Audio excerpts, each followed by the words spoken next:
Salut à tous, bienvenue dans votre JT du lundi 15 décembre et voici les titres qui seront développés dans cette édition. Un week-end riche en inauguration de taille, c'est parti pour le TER. Ce week-end, la liaison ferroviaire Calais-Dunkerque passant par Bourbourg et Gravelines a été inaugurée. Autre inauguration, celle de l'Office de tourisme qui a déménagé dans les locaux d'en face. À la place, il y a désormais une maison de l'artisanat, elle aussi inaugurée. Et on terminera par le marché de Noël de Gravelines qui a lui aussi ouvert ses portes ce week-end. Ce sera d'ailleurs l'objet de votre plein phare diffusé demain, mais en attendant quelques images en fin de journal.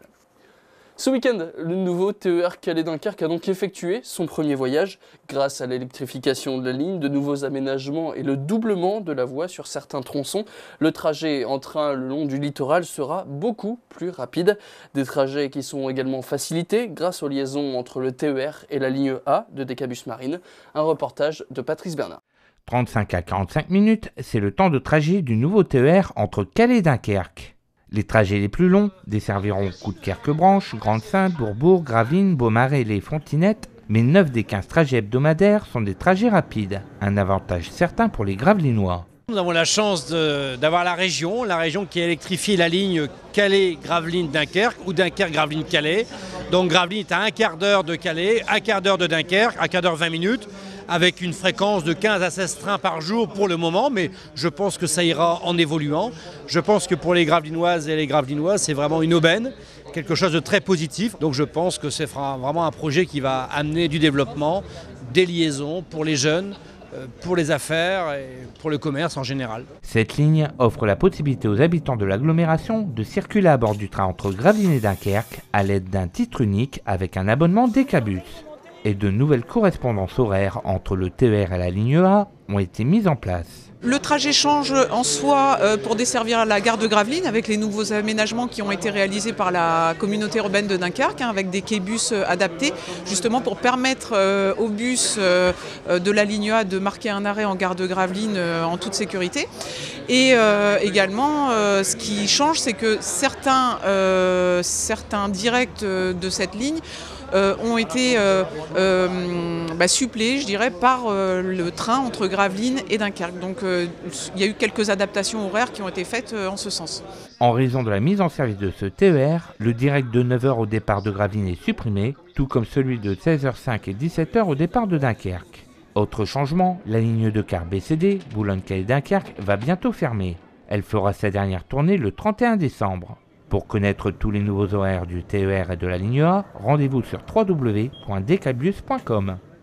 Samedi dernier, la Maison du patrimoine de Gravelines a donc laissé place au nouvel office de tourisme. Après plusieurs mois de travaux, ce nouvel office se veut avant tout un lieu de rencontre et d'échange où les visiteurs doivent se sentir les bienvenus et trouver toutes les informations qu'ils recherchent sur le territoire. Patrice Bernard. Le nouvel accueil de l'office de tourisme des Rives de la et de la Colme a été officiellement inauguré.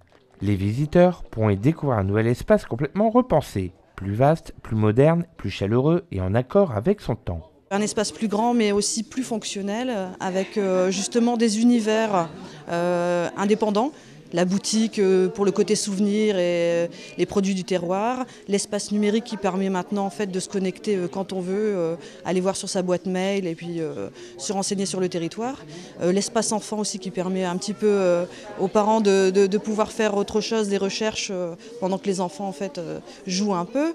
Et puis l'espace forcément accueil et information traditionnel qui permet un accueil personnalisé justement avec nos hôtesses. Avec des écrans tactiles géants à l'intérieur et à l'extérieur de l'office, ce nouvel espace est résolument tourné vers les nouvelles technologies. Ça permet en fait de se connecter 24/24. Quand l'office du tourisme est fermé maintenant, il y a ces écrans numériques qui permettent justement d'aller chercher l'information et d'aller visiter notre site internet et pouvoir avoir toute l'information sur le territoire. Que ce soit pour se renseigner ou acheter de petits cadeaux pour ses proches à la boutique, ce nouvel office est ouvert le lundi de 14h à 18h et du mardi au samedi de 9h à 12h et de 14h à 18h. Et à noter qu'à la place de l'ancienne office de tourisme, vous pourrez retrouver la Maison du commerce et de l'artisanat dont on vous avait déjà parlé dans les éditions précédentes. Elle a aussi été inaugurée ce week-end comme vous pouvez le constater sur ces images. Le marché de Noël de Gravelines fête donc ses 20 ans, joyeux anniversaire, le marché de Noël. Et pour l'occasion, 70 commerçants et artisans venus des 4 coins de la France viennent proposer au public de trouver des cadeaux originaux pour toute la famille. Patrice Bernard. 5, 4, 1. C'est sous les yeux d'un public venu nombreux cette année que le coup d'envoi du 20e marché de Noël de Gravelines a été donné. On vient à l'instant d'inaugurer cette 20e édition avec la mise en lumière qui a été faite avec la mairesse du conseil municipal des enfants. Voilà, beaucoup de monde, on est très heureux, ça se passe très bien. Tous les commerçants qui étaient inscrits ont répondu présent, donc maintenant tout est réuni pour que ces 10 jours soient un bon moment de fête de fin d'année. Au programme, des balades à poney ou en calèche, des manèges pour tous les âges, des jeux concours et de nombreuses animations. Pour cette soirée d'inauguration, ce sont les tambours japonais qui ont été mis à l'honneur.